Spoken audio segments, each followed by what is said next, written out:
Okay, welcome to Warhammer Quest, the adventure card game. All the cards that have ever been created. So there is also a fan-based Raid in Averland campaign. That is a 10 mission campaign and that uses several of these custom cards.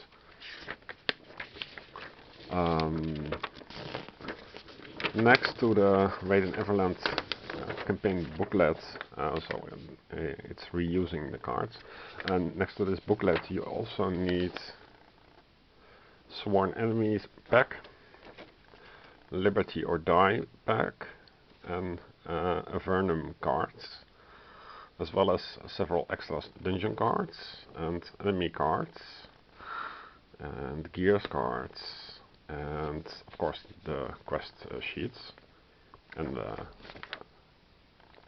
this is probably the campaign book. So yeah, this is also a way to play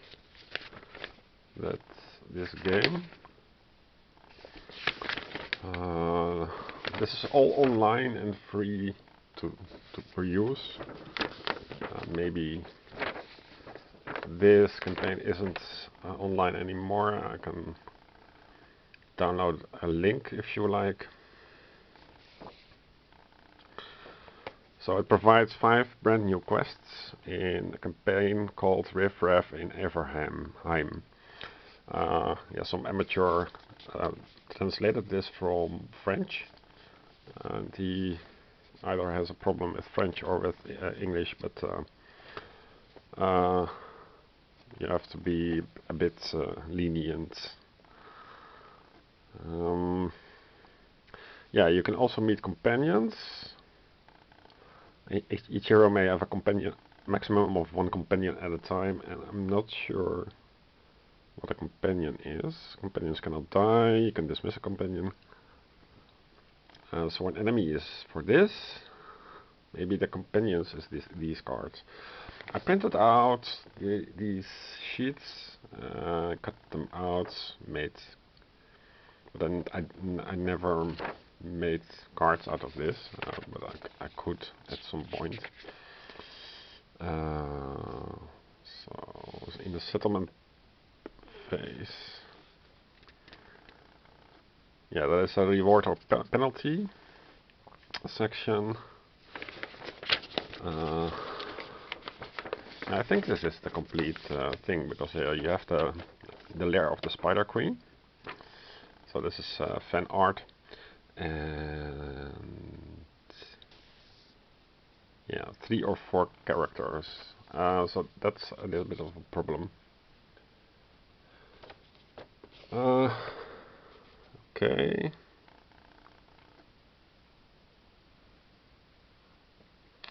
So yeah, what attracts me here in this whole Warhammer Quest version is the references to some kind of lore. I'm not a fan, familiar with the Warhammer Quest universe, but as far as I can tell, there is it's 2 universes. One is called the Old World.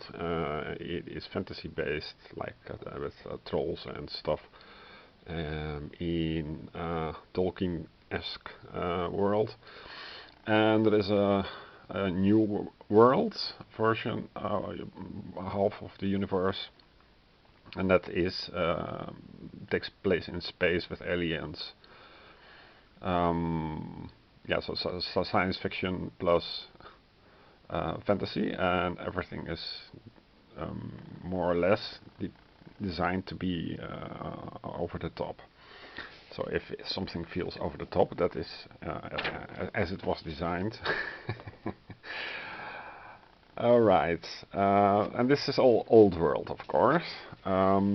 If you want something like New World, then you would be looking at Space Folk Death Angel, also a Fantasy Flight game product. But I cannot recommend it because it gave me a headache trying to wrap my head around that game, and I didn't like the rules either.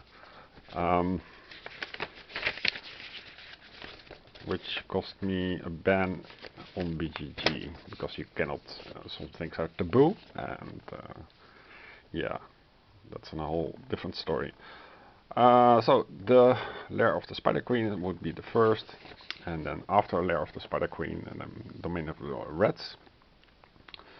After the domain of the rats, before the Lost Forge, and then after the Lost Forge. These three quests can be downloaded from several pages on the internet. Yeah, and there's the Minotaur's Labyrinth and the Undead Tombs. And then you can expand it to the base game included quests. And I think that is also the best way to do it, because many people have complained about the difficulty of the base game included adventures by Fantasy Flight Games themselves. So they are great at cardification, but they are not so good at making quests or balanced quests, which you can also see in Arkham Horror. The first, there's also three adventures that you play in sequence, and the first is okay, the second is unfair, and the third is impossible. Several people have, yeah, it cost them work to modify it so that it's no longer impossible. The same applies to the official products of Warhammer Quest, Fantasy Flight Game stuff.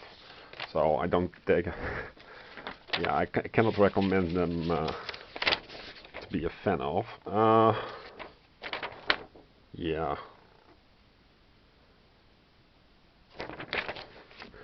Let's just go through the components. So yeah, this is optional if you don't. Let's make some light.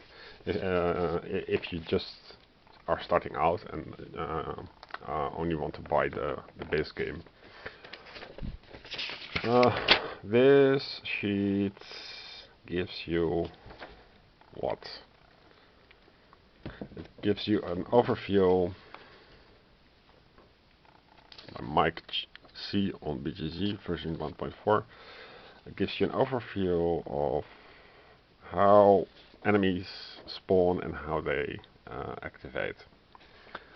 So that would be useful to study, and somehow if you print it, you have to flip it like so. That's unfortunate. Yeah, so here is Weight Watcher 2 and the Bright Wizards. Yeah, so this is the starting health with icons, and Prey goes by default to most wounded, so it's gaining up on the leader to make things feel unfair. Then you have these cards that you can explore, rest or aid attack, and if you choose explore, you have to exhaust it. There are tokens to place instead of flipping cards, and that these tokens are very useful. So this is a nice thing to peruse when it's not your turn. Then there is of course Errata.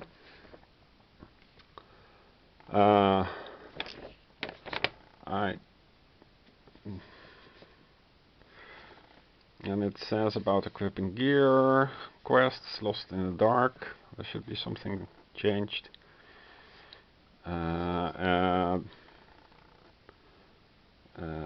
Increase capacity above 4 for gear capacity.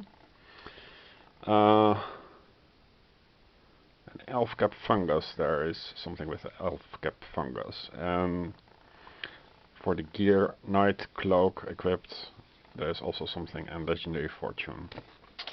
Yeah. I guess. Now this is what people made out of the rulebook. This is very useful. It describes, after you do the tutorial, how everything works. So place hero components separate, create decks, how to make the thing, then the quest stage, which starts with the hero phase. The details are goes a bit far to go through at this stage, but what it comes down to is that the heroes activate and the enemies react to the activation. So you have to roll in with the enemies that are engaged with you, with your character. And then after the hero phase, the enemies activate, but what a hero they are engaged with is not rolled. So they only roll for themselves, and they basically activate every time the hero also activates. Yeah, again, because you want to feel overwhelmed. So it's not you go, I go, right? Now the enemy phase describes here, then the location, and then the peril phase, which you can summarize at each ALP or help. That's how I can keep in my head. The yeah, so that's that. So let's see, we have here. I don't have the official witch hunter or barbarian, the two very expensive expansion packs, but I think I'll go just through with the heroes one by one to showcase them, so you have an idea of yeah, if it's worth printing out. Okay, thanks for watching, and until next time.